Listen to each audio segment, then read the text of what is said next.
Thank you very much, Mr. Chairman. First, to General Casey, as everyone has said here, thank you very much for your service and what you have done for our country, but also the work in the last 2 years with our office. I just want to say personally thank you for that. Also, I have to take this moment only because, you know, sitting behind you is one of our former fellows, Lieutenant Colonel Jim DeLapp. I know he's going off to command.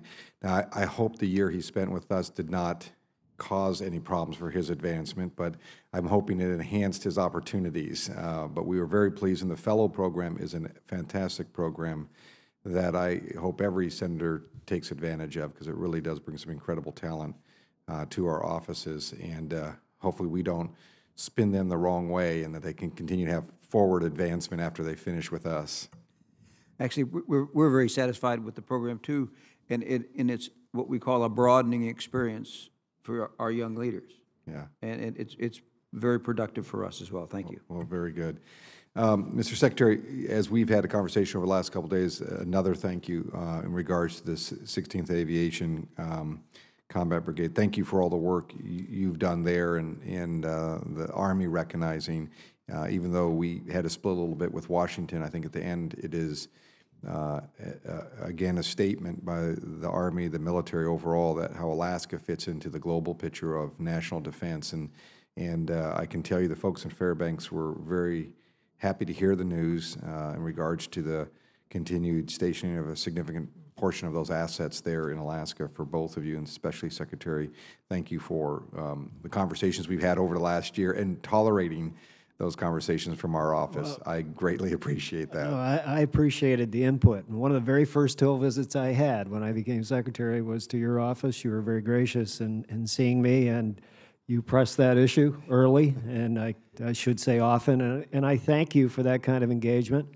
And it does help us to focus on what we need to focus upon, that is the strategic location, the value of what happens up around Fort Wainwright in the great state of Alaska. So I think it was a good decision. I appreciate your support in that, and we're looking forward to a good, long, happy future in the great state of Alaska. Great. Thank you very much. I want to add a little bit to what Senator Shaheen said. We introduced a piece of legislation on STEM, which is science, technology, engineering, and math, in the kind of global, but it made me think of an idea, and I just want to put this to you, not necessarily maybe a response, but just some feedback later.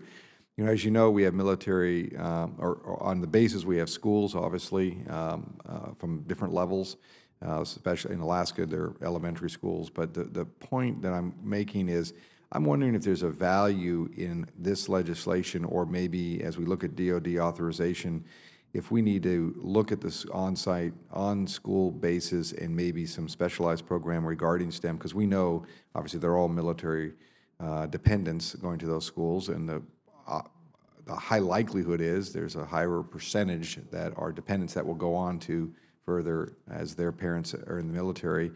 If there's maybe a value to kind of look at those and see if there's a way to incentivize within those schools that are on base this STEM technology or this STEM education also. So I don't know if it's more of a, maybe it's a rhetorical question, but I think it's worth exploring, because I 100% agree with Senator Shaheen that this is a huge gap. And like you said, it's not just in the military, it is nationally. We're so far behind, but in our military infrastructure, maybe there's a way to enhance the educational opportunities that we do have for our young people who are dependents of military personnel, and STEM is a great opportunity. I don't know if you have any quick comments on that, or we firmly commit ourselves to looking at every option and every potential avenue to help expand this pool and to help put more young people into programs that will produce the engineers that we as a military and the nation as a whole are going to need. So we'll take a look at that. I don't want to sit here now and tell you that's an idea that can absolutely work, but it's certainly an idea that we absolutely will take a look at. That's all I'm asking, because it's, again, it just jogged me as I was sitting here and listening. You know, there's maybe something to merge there. Let me, if I could just chime in here, it's also something that lends itself to public-private partnership. Absolutely. And getting the businesses involved, the industries involved in the school, I think, is a high payoff. We recently started 5 pilot programs with the National Association of State Boards of Education and junior ROTC. And we just kicked it off with Secretary Duncan in Kentucky a couple of weeks ago. And what we try to do is get the National Association of State Boards, so there's a local commitment to the program, a cadet corps like junior ROTC that puts the values and the civics and the physical aspects to it, and then to match that with business, putting in things that drive math and science skills. I think that has a lot of promise. That's great to hear that. So I'd be anxious as you explore it and see if there's some additional work we can do. But I think that's a great initiative. Mr. Secretary, you know one of the subjects I'm going to bring up is Fairbanks housing, and I'm sure you're prepared for this. But it's the 801 housing, and as you know, the GAO report talked about how to deal with the inventory and maybe not depleting, but consider additional leases or long-term leases. And I know in Alaska specifically, as you know, we have the Birchwood property, which expires in 2018, private sector development. You know a lot about it. But I guess with not knowing the footprint, the total footprint, and I know there's been some discussion of some new developments that might be on that property, but I'm going to continue to push that in order for that good public sector, private sector partnership that's there, and an important tax base for our Fairbanks community, and I think a quality housing project that can and should provide housing for the military. What is the status and what for the long-term outlook in regards to that lease? I know I actually meant to talk to you about this on the phone, but I was so happy about the other news, I didn't want to go down another path. So. Well, I appreciate the question. As you may be aware, we notified your office, but you're busy. I visited there personally, right, in an effort to try to have a full and most complete understanding of that. Very frankly, what we try to do is provide the local commander a lot of leeway, because he is the one who's in charge of helping to plot the future of that base, and obviously is a person who's most concerned about its future viability.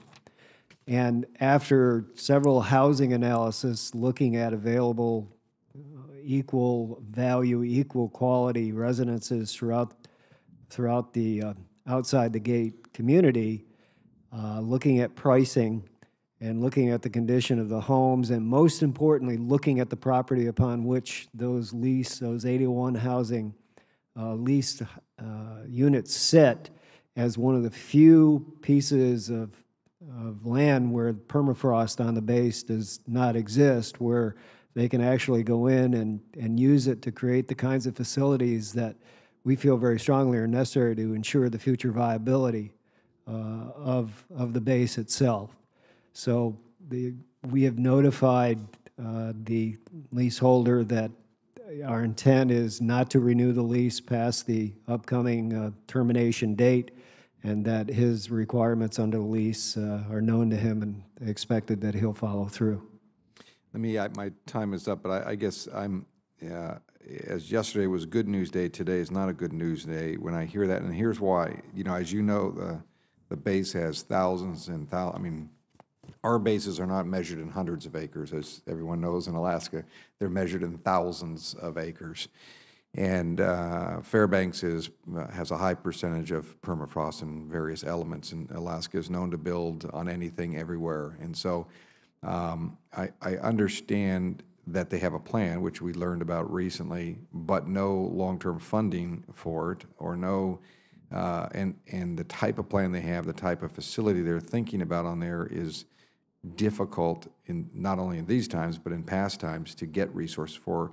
So I'll be very frank with you. I'm concerned about the plan that kind of showed up after a year of discussion, and has a price tag of over $200+ million, and yet it's a small percentage of land that the proprietors of the property indicated that they would utilize and upgrade to the level that whatever the military wanted, as well as provide the pricing that they want at any point at any time. So I'm a little disturbed, just to be frank with you, because of how it's kind of evolved. And I agree with you, the command on the local, who shifts out, as you know, every 2 years. So today's commander is not the same as when I was mayor. I went through 4 different commanders in Anchorage. So I'm concerned, and I just want to stress that with you greatly here. Well, I appreciate that, Senator. I can't sit here right now and tell you what the future year's defense program is for that particular plan, but I promise you we'll take a look at it and we'll try to get you a better laydown as to what we see as the way forward. I'm not an engineer. I don't play one on TV, but our engineers have said that while it's true you can construct on permafrost, and obviously Alaska is a pretty good example of that, it adds pretty dramatically to the cost, et cetera, and this was always the way forward. I mean, the terms of this lease are not a surprise to anyone. No, I understand that. And we are concerned as well as while rehabbing the units is one thing, many of the units no longer meet the minimal standards of size that we have in the Army. But I don't want to treat you unfairly and give you pieces here and there. I promise you we'll get back to you with a more complete answer. Thank you very much. Thank you, Mr. Chairman.